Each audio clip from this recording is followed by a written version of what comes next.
Can we start with that scary debt chart? Sure. Which you called it scary, but then you also said we should be dismissing it. Can you explain how council is meant to be? It's a made-up scary debt chart. Okay. So here we go. Since 2011, our debt has really been going down. I really believe in the Nenshi principle, which is we only take on new debt if we have a source to pay it back that's not property taxes. And so debt's been going down, which created a bunch of capacity for us.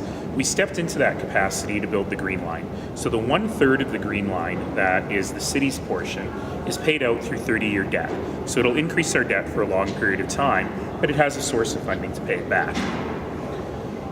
The challenge that we're facing now is when council chose to create those 14 new communities, they also created a fair chunk of long-term debt. When you add that onto the Green Line, it uses up a bunch of our debt capacity.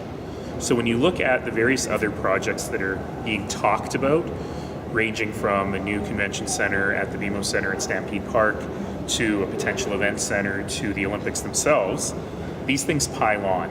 And if you're funding them entirely with debt, we will get to our debt limit relatively quickly. So what that basically says is either you have to find other sources of funding for these projects that are not long-term debt, or you just can't do them. And that line that goes through it, what was that line? So the line is the council set limit, which is 80% of the legal limit. Now, to make life even more complicated, the legal limit is going away. Part of the city charter discussions means that the province no longer regulates our debt, but we would have to still continue to maintain an investment grade credit rating. And so the line is just a helpful heuristic for council to think about. Really, we don't want to go above that line. We could, it's not illegal to do so, but that's probably where you start to get uncomfortable, and we've been far below that line for a long time. Uncomfortable as in if you go past 80%, it could affect the city's credit rating? It might even affect the city's credit rating a little bit below that, because it's not just based on that number, but it's where, yellow warning lights start to go off. So Go ahead. Are we cutting projects? Well, remember that none of those projects have been funded yet. So that's why I said don't read too much into it. It's a hypothetical that just says you can't do it all if you're only relying on debt to do it. You have to find other funding sources, or you have to make tough choices.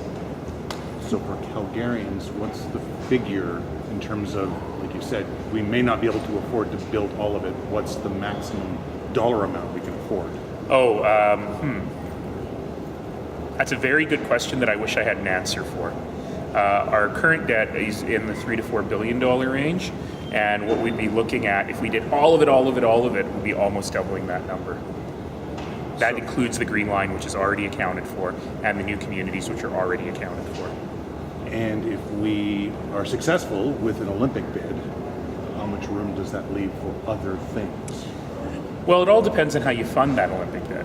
Remember that this is assuming that it's all funded by debt, and I don't think any council would 100% debt finance anything.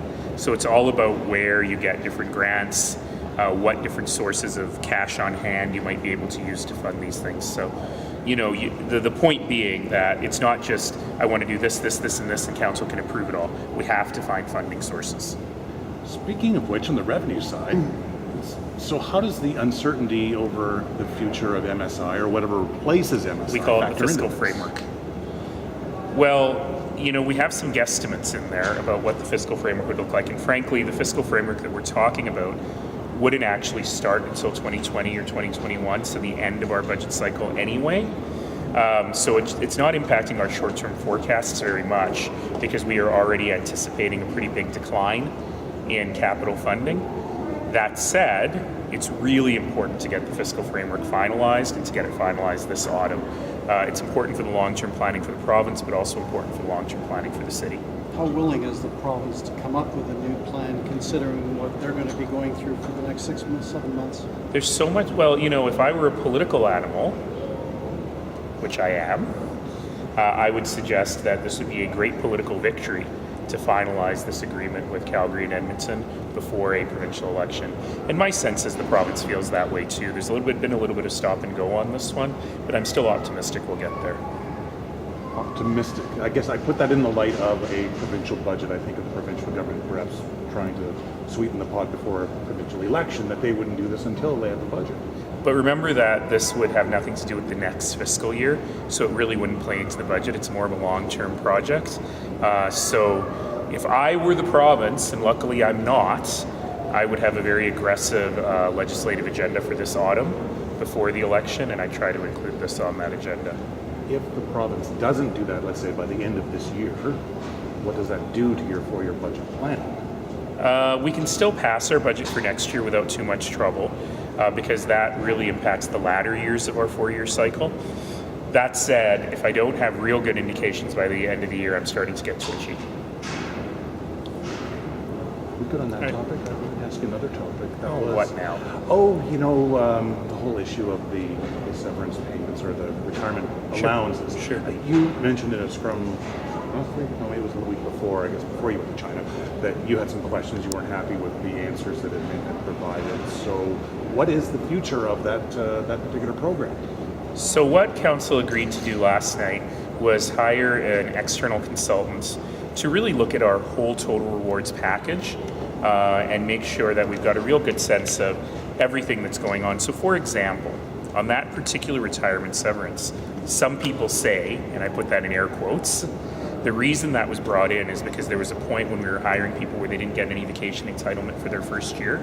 So this was a way to make it up for them at the end of their career, the fact that they lost that vacation in their first year, which sounds a lot more reasonable than what we talked about before, but we don't really have any facts on that. And I'm really interested to know if this was put in as a benefit to maintain higher retention, to keep people around for longer. Does it actually work? What impact has it had? So we don't have to make any decisions today. We don't have to be knee-jerk about it. But we've asked to hire an external consultant to really look at this and come back to council sometime next year. And, sorry, that's with a view towards, does it actually merit keeping it, or what? Well, not just that. We want to look at the whole total rewards package, because that particular one bubbled up because it came out in the media. But there may be other things that we want to look at. And, we focus so much on people's salaries. We thought it was a good idea to look at the total compensation package and kind of see if we've come out of sync with the market and what we've done. I want to highlight something, though.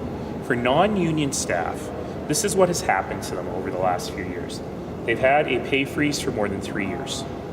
We have removed all variable pay. There's no more bonuses.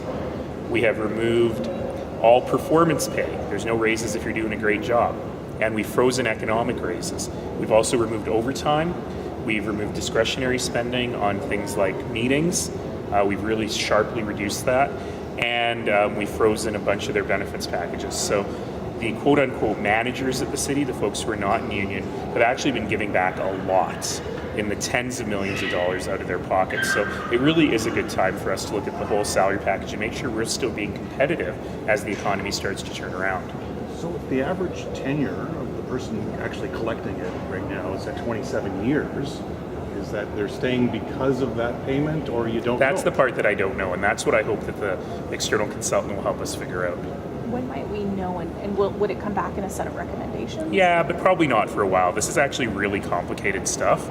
And I really pushed hard on saying, don't just knee-jerk say, get rid of that, or change that. Actually, let's think about the whole thing. And this really could result in a very different way of thinking about how we compensate people at the city. And so let's take the time to get that right. So sometime next year, we'll probably have a series of recommendations to debate.